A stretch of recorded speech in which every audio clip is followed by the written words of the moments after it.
Everybody, welcome. Thank you very much for joining us. Today's meetup, we've asked for our poor and dear friend Paul O'Neill to help us with the topic. Poor because he said he was willing to do this, and then we called him on it. So apologies, Paul. We did call upon you, but I think no better man would be one way of putting it. For a start, Paul is very active. He shows up, he contributes. He was a big part of our strategy. So the 2022 Innovate Island strategy is up on the website. Have a look if you're terribly bored, or if you just want to see what a really cool strategy looks like, then have a look at that. And Paul was helpful with that. By the way, Paul's day job, he is a co-founder and leader of a company called NolijWork. And if I paraphrase and oversimplify, Paul is constantly exploring to improve how we manage, how we work. And of course, that's our topic today, our future at work. So the question, if you look at it on the post, was a bit of a tease. Can we see? Do we have a clue? Is there any data? Are there clear trends? Are there clear trends and there's nothing we can do about it? Where will all this change land? Can we cope? Good God. You know what we might need? We might need a guide for all that. So again, poor Paul has volunteered to be our guide. Thank you, Paul, and over to you.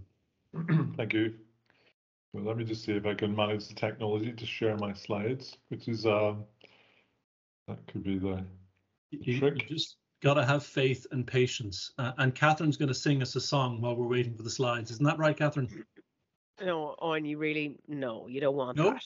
No? I'm telling you that already. No. Oh, look, pretty pictures. Thanks, Paul. Lovely. Is that coming through okay? Yes, lovely. Go for it, Paul. Yeah, no, I thought I'd just start with something like this.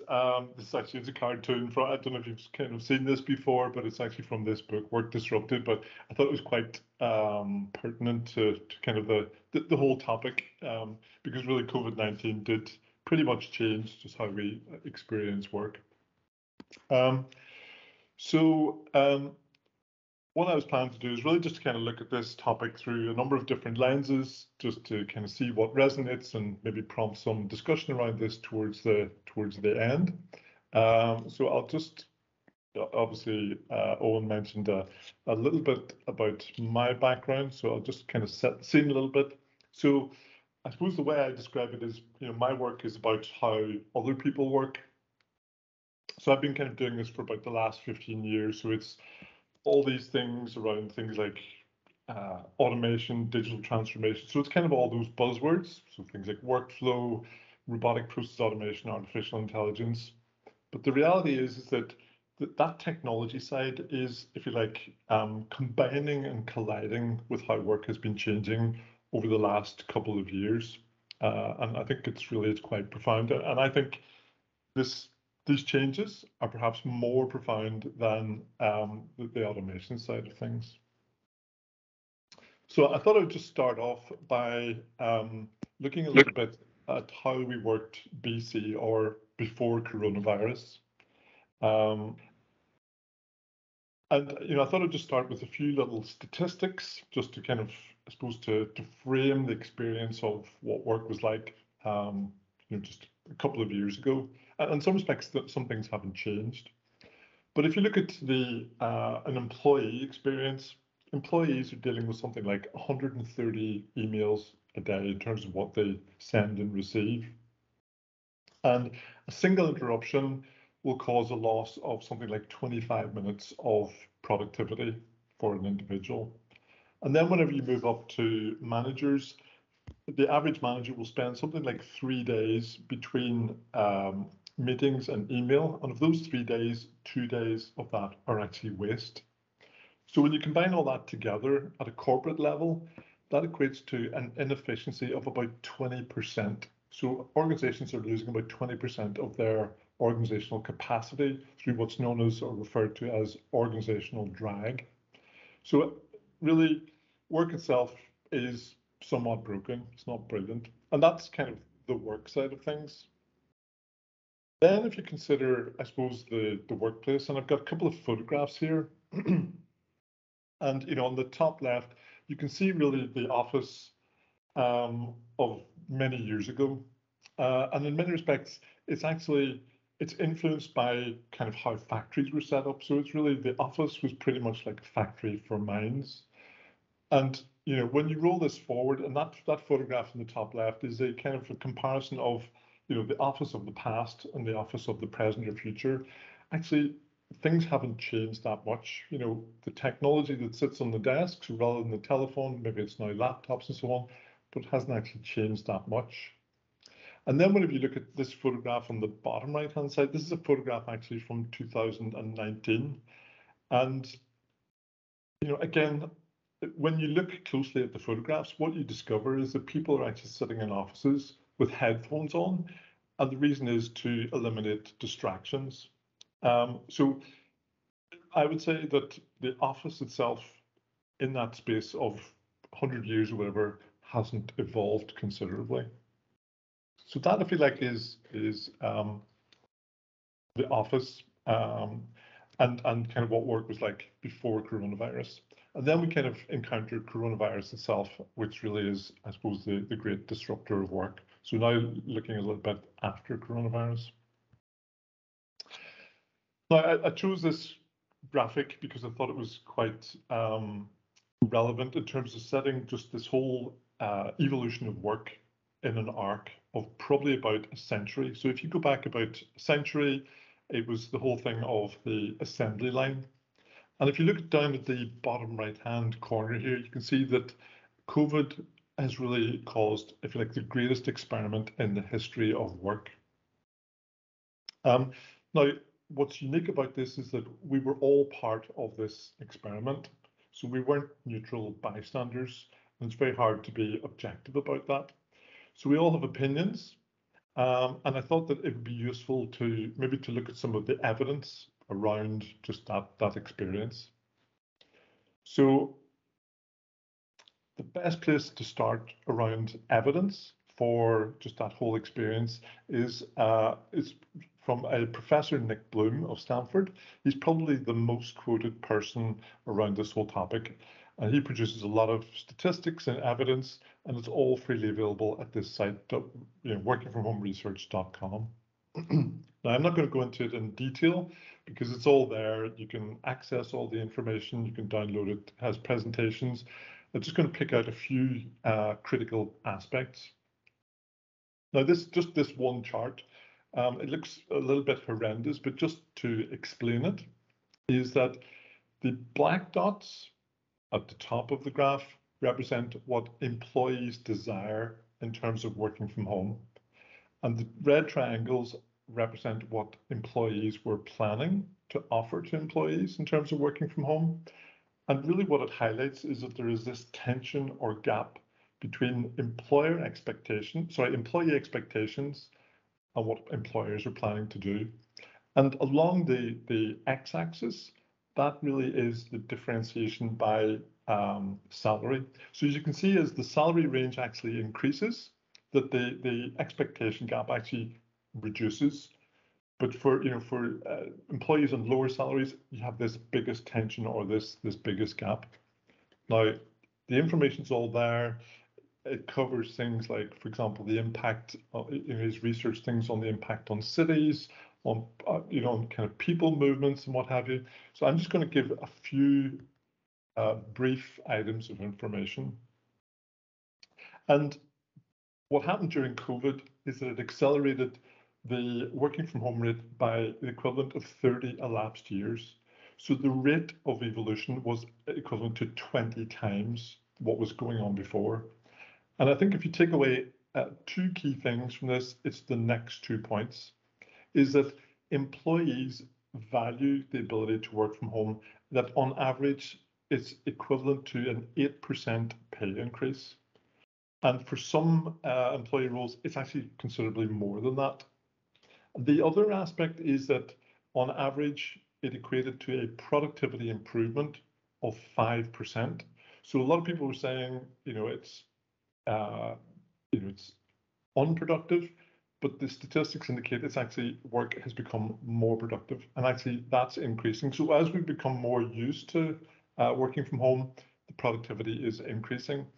And I think those two statistics alone equate to the fact that this is why hybrid working and working from home is going to stick. Employees like it, and the evidence indicates that productivity has improved. Now, most of the statistics that are there tend to be based on America, UK, and a few other countries. But very recently, they've also published a global survey, really of a much broader range of different countries. And one of the things that came from that is that 15%, and that's on average, global employees said that they would quit or look for a working from home job if they were forced to work full-time back in the office again. And in the UK, that actually, there's a much higher statistic because it's just under 25% of UK employees indicated that they would quit or seek a working from home job. And the reason is that there's a correlation between the commute distance and how attractive working from home actually is. And again, just to highlight about this, these expectation gaps between employers and employees, and this is a global statistic, that employees are looking for 1.7 days, and that covers countries across the globe, versus what employers are planning of just under 1 day per week. So I think that just highlights some of the tensions that are being experienced on that front.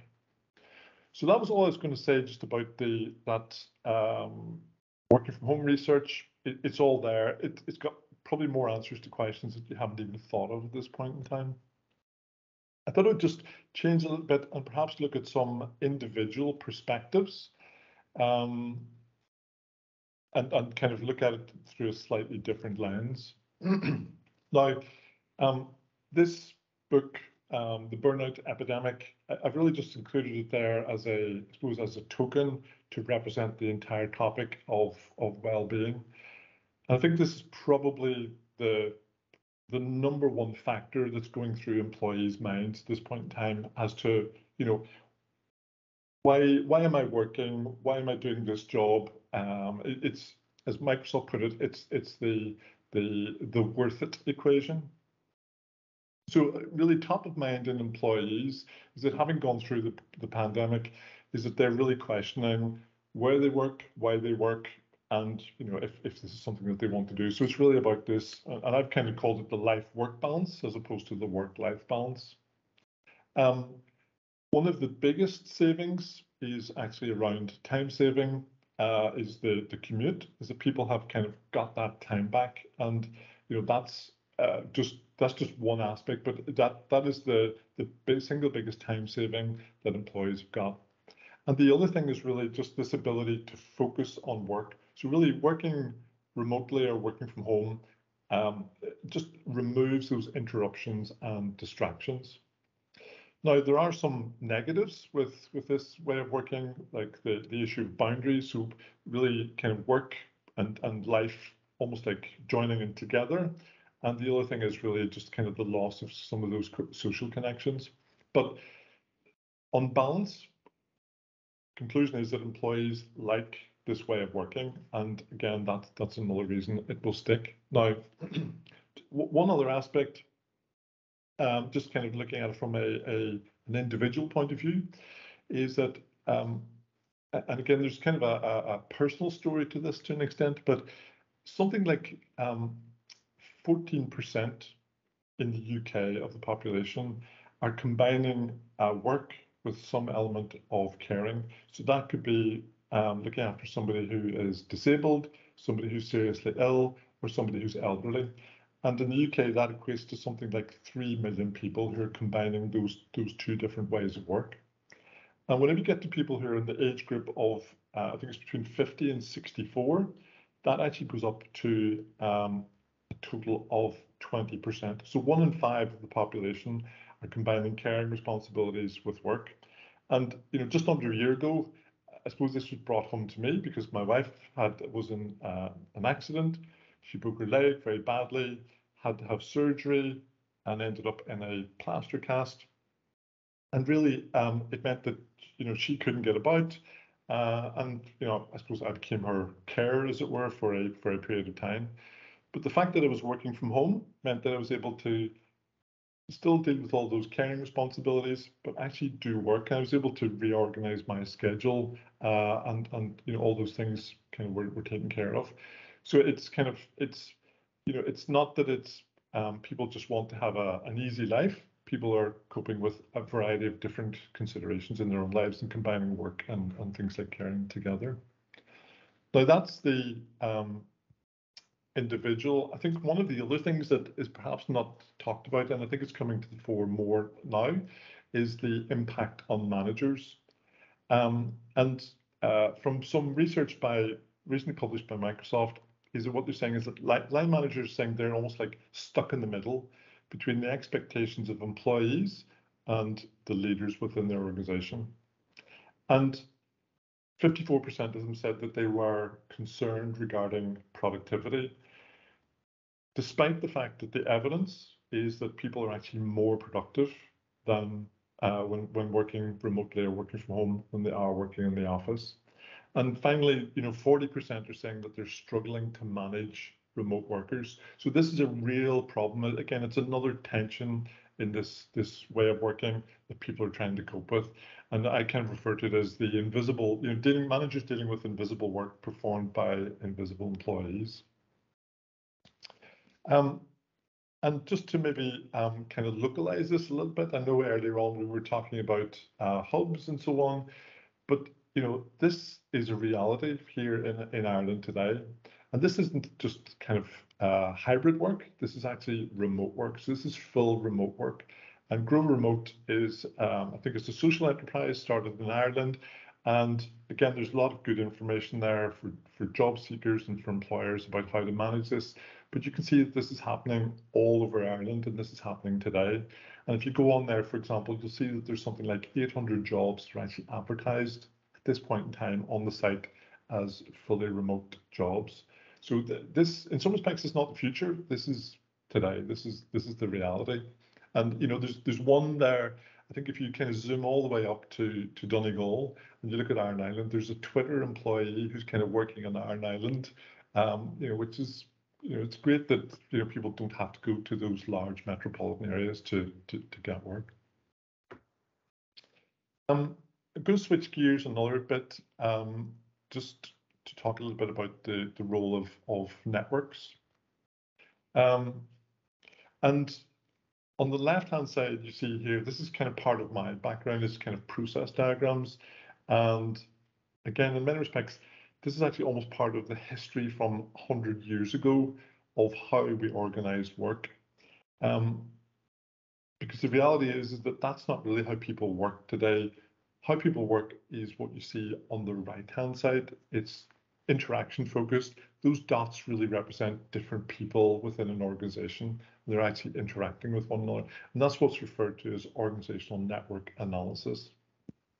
Now, this may sound a little bit abstract or a little bit futuristic, but the reality is that this is already here.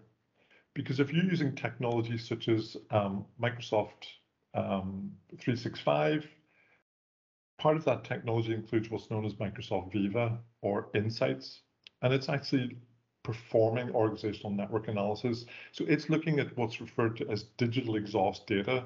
So it's things like your emails, your meetings, your chat, your calls. It's looking at who's interacting with who within your organization. And I know it may sound a little bit Big Brother-ish, but this is actually happening today. So it's looking at the organization in terms of how it functions, in terms of how information flows around.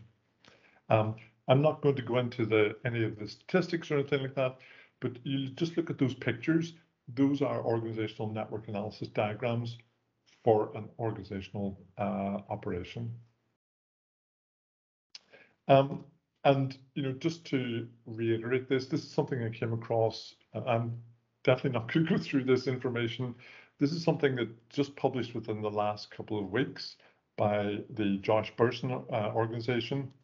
And really just to contrast this thing of comparison of a hierarchical organization and an agile or a network-based organization. So I've just kind of picked out some points here, is that really the future is an organization that evolves from that hierarchy into a flexible team-based model. So I don't know if anyone's heard of, there's a book, I think it's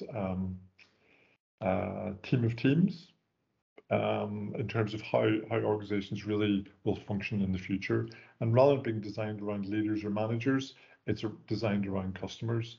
And so it's rather than organizing on the hierarchy, it's about organizing around the work itself. Now, I'm going to hopefully try to bring some of these threads all together, just kind of a couple of slides left to go, to look at really this from a strategic point of view and just give you a summary of, I suppose, probably what the consensus of the future of work actually looks like. So I picked this out, and actually this, I suppose, bookends with that book and the cartoon at the start of the presentation. Jeff Schwartz is the author of that book, and he works for Deloitte. But what I really liked about this is it actually combines these things into like one diagram, and it's like workplace, workforce, and work itself. And the conclusion is on workplace, it's not whether this is going to happen or where work will happen. It's really, we just need to get to grips now with how we manage hybrid work. That's just the reality. It's just a stopping off point. And then the other aspect is that the workforce, so rather than a workforce consisting of employees that are employed full-time within your organization, it will actually, really the boundaries of the organization will melt much more. And there'll be more, if you like, workforce ecosystems or marketplaces for talent. So really people will combine talent from different sources. Point 3 is really something I'm going to maybe touch on in the next slide, but really how our career evolves and how our lives evolve is going to very much change. But finally, we've been thinking a lot about automation, but the reality is that rather than thinking about automation, we should really think about humans and technology combined together. So it's more about augmentation than it is about automation. So I think that's a useful diagram. This is it's from a video. The link is on there on the slide, and it's something that's actually worth watching. So in summary, I suppose the future of work, I think, looks like this. It's not just hybrid. Hybrid is really just a stopping off point. The future of work is flexible, and it's flexible in terms of place, in terms of time. So it's not 9 to 5. In terms of duration, so it's not about a 40-hour work week or 37.5-hour work week. It could be shorter than that. And also in terms of resources, it will be you'll be employing resources across different sources. The other thing is that the future of work is mostly asynchronous. And I've just heard a new word, which is asynchronicity. Is that if you're doing work synchronously, then largely what you've done is you've just digitized the office. You've just taken the office and you've moved it into the digital world as opposed to the physical world. To make that work and sustainable, it really needs to become much more asynchronous. And some of those problems that managers were experiencing around managing invisible work and invisible resources, you need to switch from inputs and time. So it's not about presenteeism, it's about thinking about outcomes. So work needs to become focused on outcome orientation.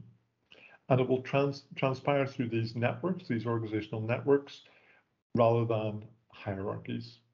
And it will be delivered by these workforce ecosystems and marketplaces, which combines a disparate range of different talent.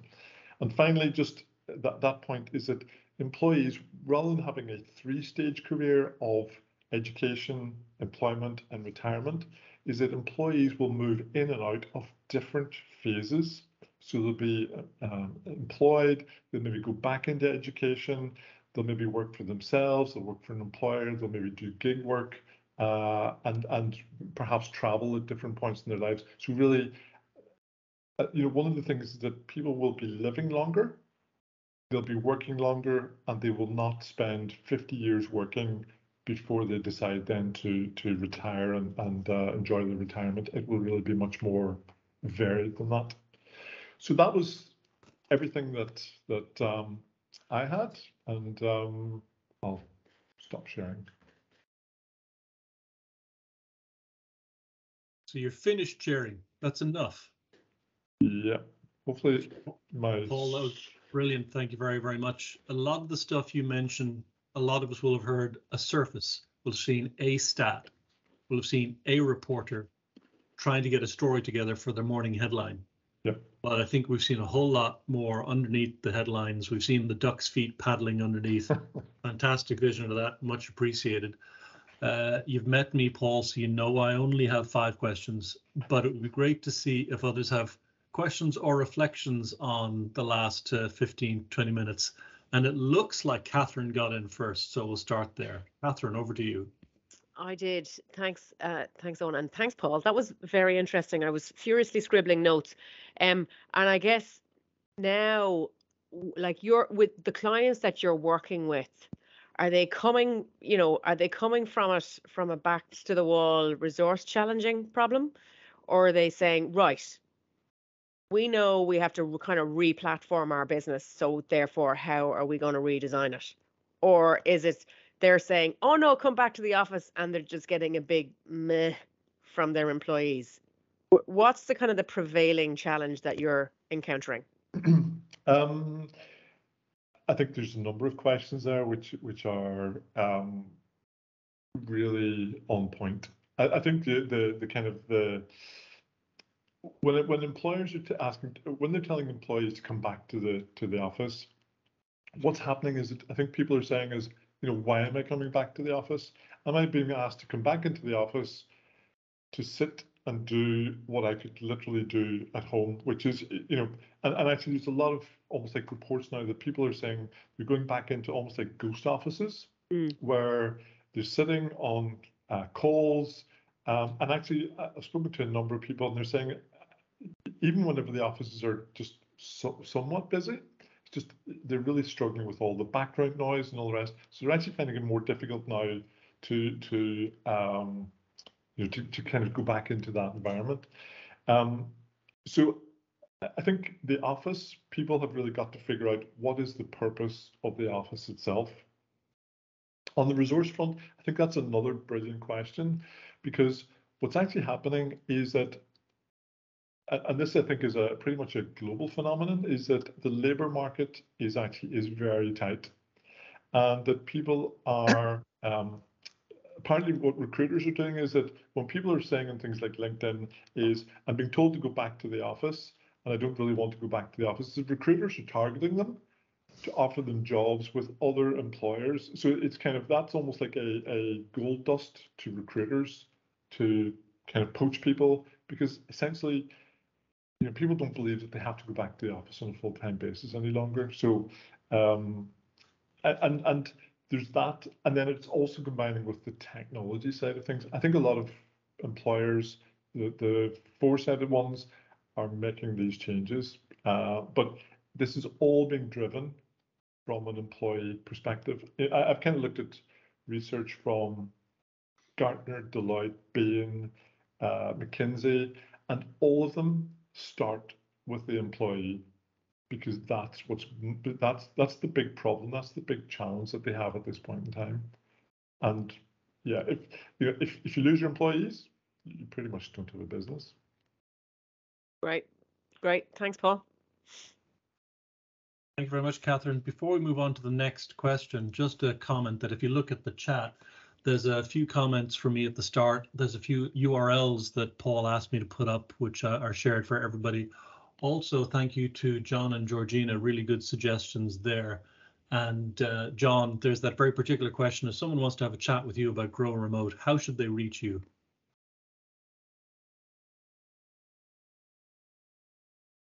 Sorry, Owen, I just put in my email address actually in the chat. Sorry. Brilliant. Thanks for that. Okay, now the next hand I see is Shane. So Shane, you have the floor. Thanks, Owen, and thanks, Paul.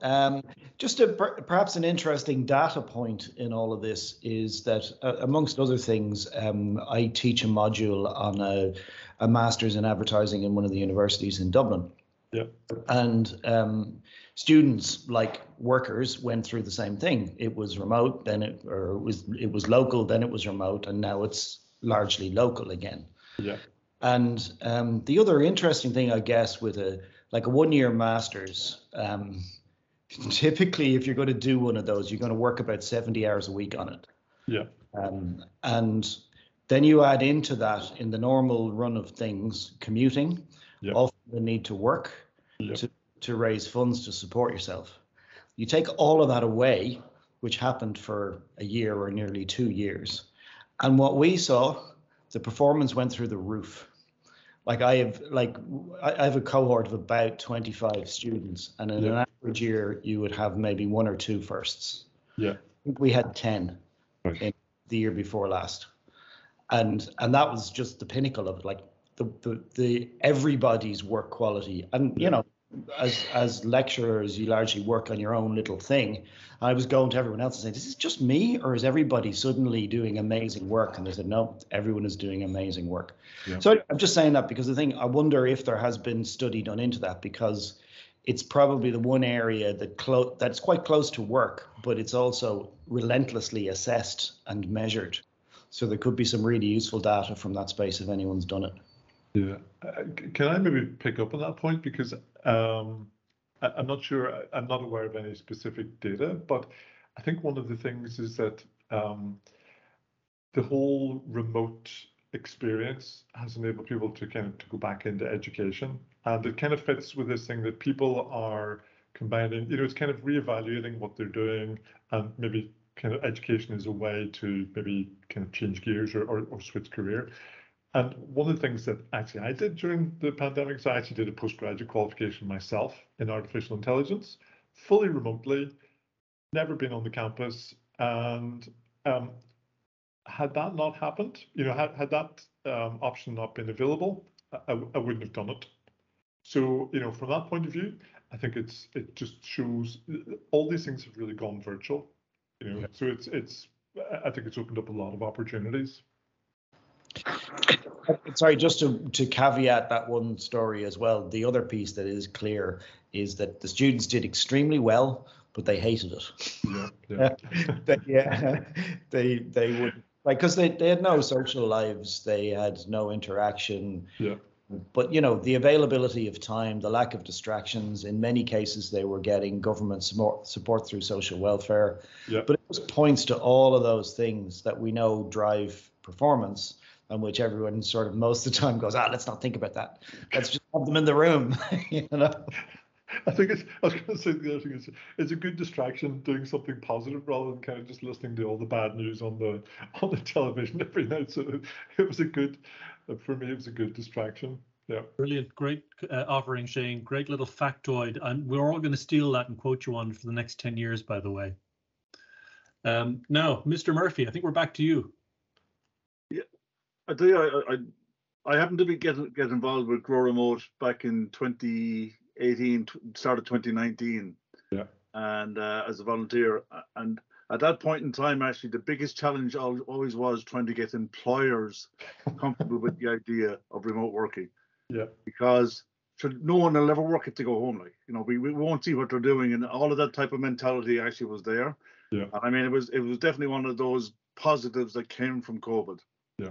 Was the fact that businesses actually quickly realized that you do have to be able to operate outside of the office. But the funny thing actually is remote working has serious negative connotations for an awful lot of people. Yeah.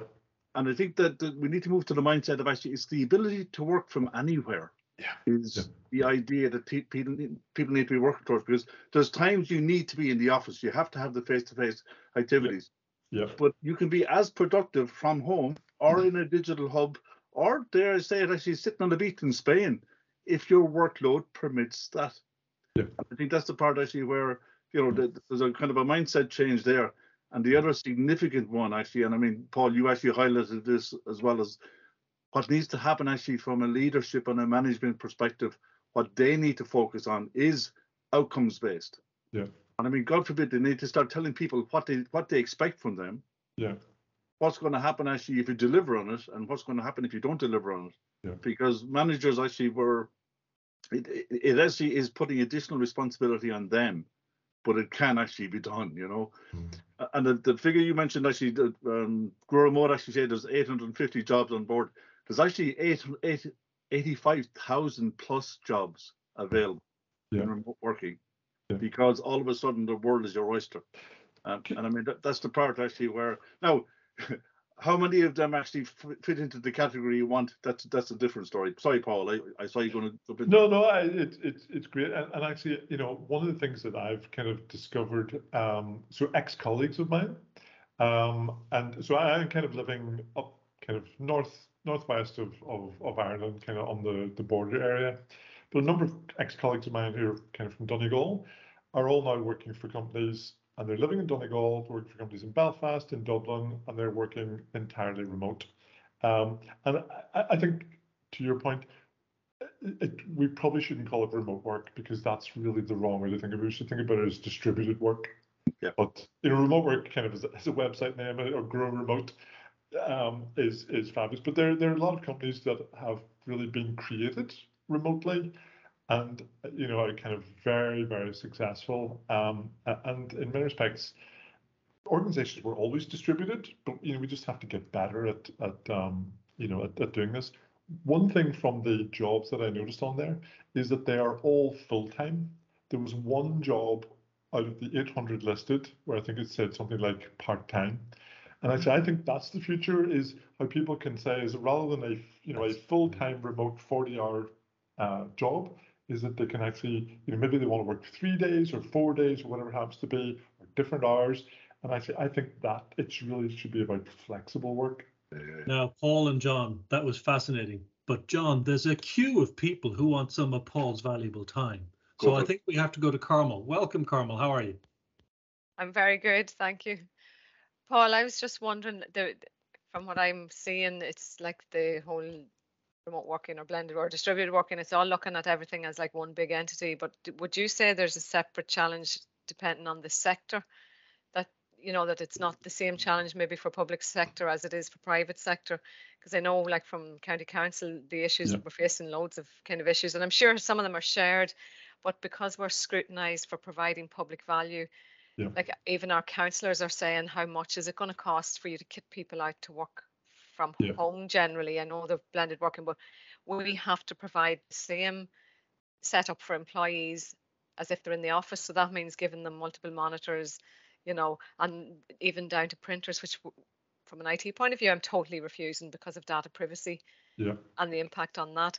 But would you say, is it a separate challenge, or, is it been looked at separately across? I'm sure it's the same for various different sectors where there's customer facing and there's not customer, how you can break it down to kind of match. I think one of the things on that front is that, just in terms of a lot of, I think I quoted the statistic that people on average regard this as a benefit of equivalent to something like 8%. But what you find is that different types, different roles. So, for example, people in things like IT will actually regard it as a 10% or 11% benefit to them. So there are almost like different jobs in terms of what people are doing and how beneficial or how flexible it is. I think one of the other things is there was a session that was on earlier this week from, it was run by Indeed. And actually, so once we talk about probably working from home for kind of, let's call them clerical, administrative, managerial users, but actually everyone across different types of roles, so like social workers and people like that, are looking for flexibility. So this is the trend. I think you're right that it's probably more challenging for the public sector.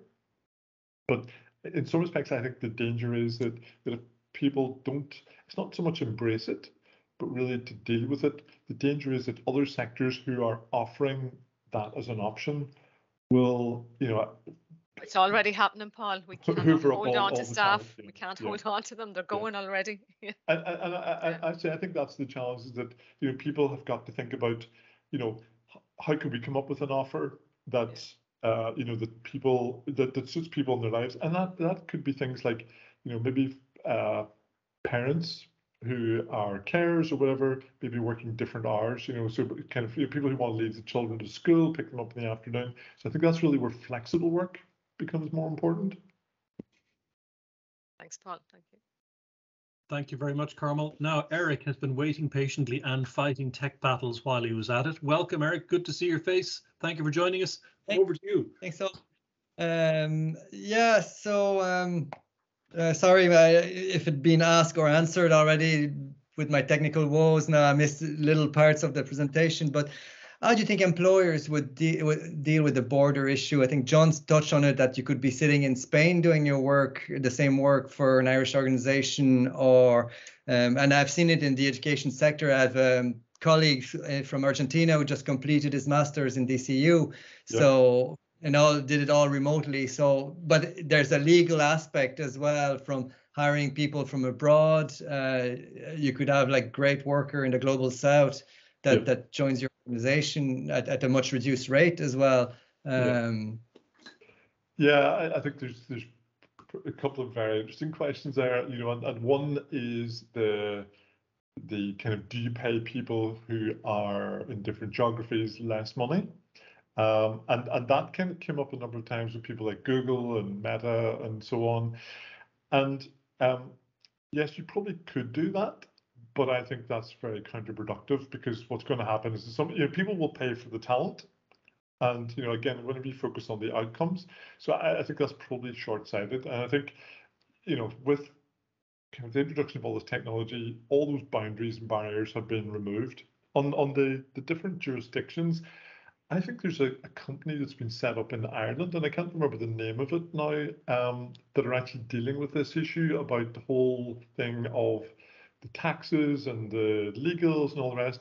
So again, people are actually jumping on that bandwagon to offer all these capabilities and services. So those problems are actually being solved. I just can't recollect what the name of the company is. Catherine's looking it up as we speak, Paul. Yeah. Yeah, I know them. It's on the tip of my tongue, but I just can't remember the name. Yeah. We still have very often remote jobs in the US, but it's remote US only. I suppose that's their way of like removing that legal aspect of hiring in foreign countries. But I know in Clear Global, where I was, we had a policy we'd pay employees wherever they are in the world the same rate, where you could be living in an expensive city but getting not as much money as an organization that would be in the same city. But if you're in the global south, you're quite happy with what you're getting as well. And Georgina, Boundless HQ. Well done, Georgina. Yeah. Okay, Paul, we're running up against time, so I'm going to suggest, Alan, you have the last. Well, I'm gonna poke in a couple of minutes, but Alan, you get to go first. Don't take all my time. Fair point. I won't. I'll be succinct as I can. I just want to talk about this kind of concept of kind of gear changing, because people do like working remote, but I think there's a piece that needs to get navigated when it doesn't quite work.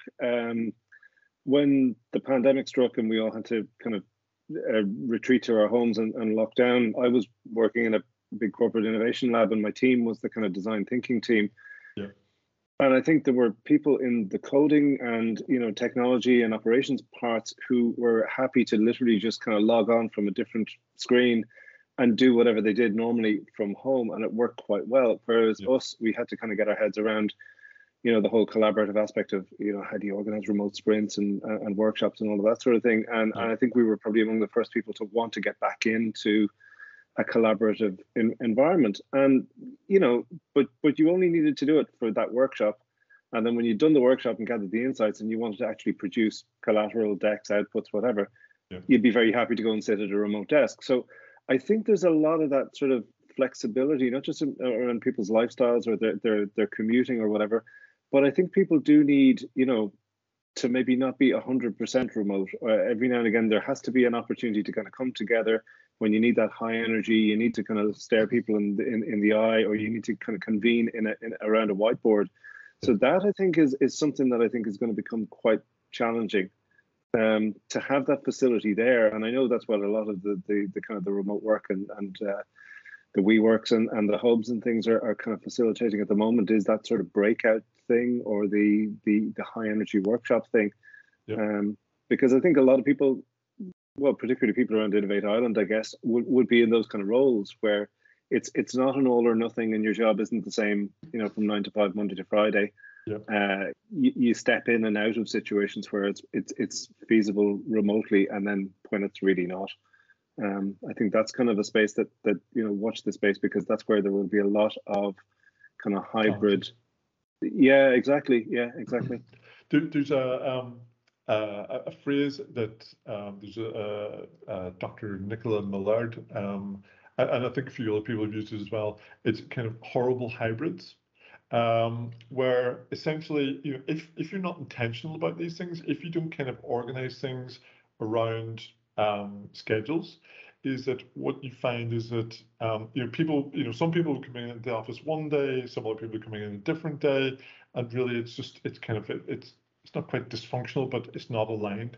So the view almost is that you have to be quite intentional around when people are coming into the office. So if different teams are working together, you do have to organize that, and you do have to align those things. And I think that to some extent is really almost like that question is, what's the office for? And it's really for those things like innovation and so on. It's not for people to come in and do their emails and calls sitting in the office, as opposed to something that they could do entirely at home. Yeah, absolutely right. That's brilliant. Great comment, Alan. Thank you for that. Paul, I'm not reserving the last word, but I've been holding my peace for 20 minutes, and everybody in this group knows how hard that is for me. So I'll put something to you. If we're looking for precedents, what about the Bubonic Plague? And I'm not joking. Have you looked at it? Because there has been some work comparing this particular crisis with that particular crisis, and looking at some of the impacts from Bubonic Plague that happened, and they were still visible as effects 50, 100, and 150 years later. Yeah. So we're talking here about current and where this might go in the next few years. But of course, this has a deep impact. Productivity now, productivity over the lifetime of an employee, impact now, collaboration now, impact 10 years time from different modes of collaboration. Fascinating. I think it's and that was always kind of where I started with kind of putting this in an arc really of like 100 years. Is I think that this, we'll look back in years to come, that this was kind of equivalent to really what happened with the assembly line and Ford and so on. Is it really changed how we work? There's I can't remember the name of the chap, but it's kind of it's a bit like this. It's referred to as freeze, unfreeze, refreeze. I don't know if anyone else has encountered this, but that pretty much how we worked was frozen. And what happened with COVID is it unfroze that experience. But I'm not sure there's really going to be a refreeze as such. I think this is. There's a version of that called punctuated equilibrium. Okay. From evolutionary theory, but it's the same idea. Yeah.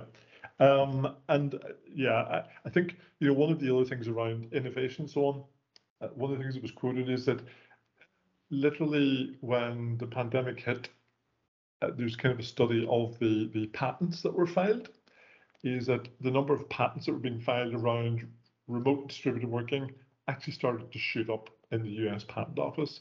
And I think that's just, it's kind of, yeah, it's going to be pretty fundamental. Yeah. Brilliant. Okay, and my last comment is simply that The Economist is one of those things that I have to read every week. It's part of my religion. So you've got this week an article called The Return of the Road Warrior.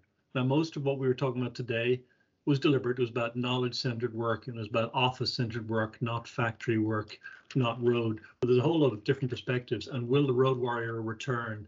And what about the pressure? The perceived competitive pressure there is if one person promises to go back on the road, everybody goes back on the road. Well, let's see. What do you think, Paul?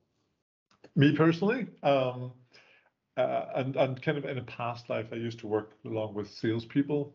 And one of the things that transpired is that, yeah, salespeople may be considered road warriors, but the thing is that customers were actually very comfortable not being visited by salespeople.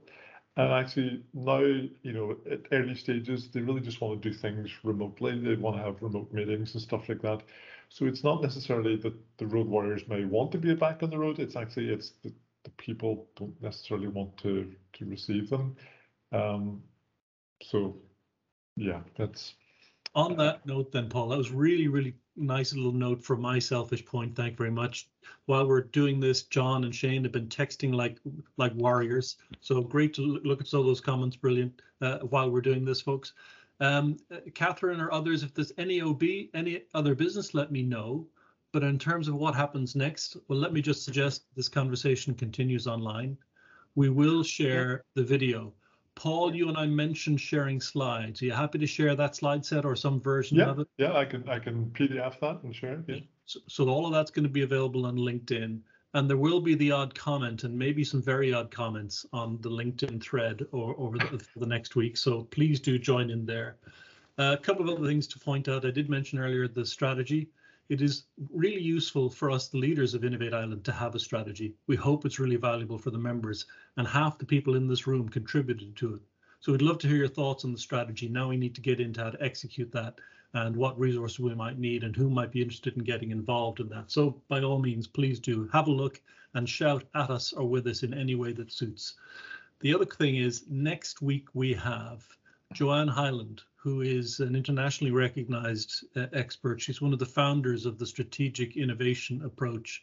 And a lot of what is in the ISO 56000 series of standards is based on the work of hers, Professor Gina O'Connor's, and others connected with the Rensselaer Polytechnic Institute and some other well-known educational establishments globally.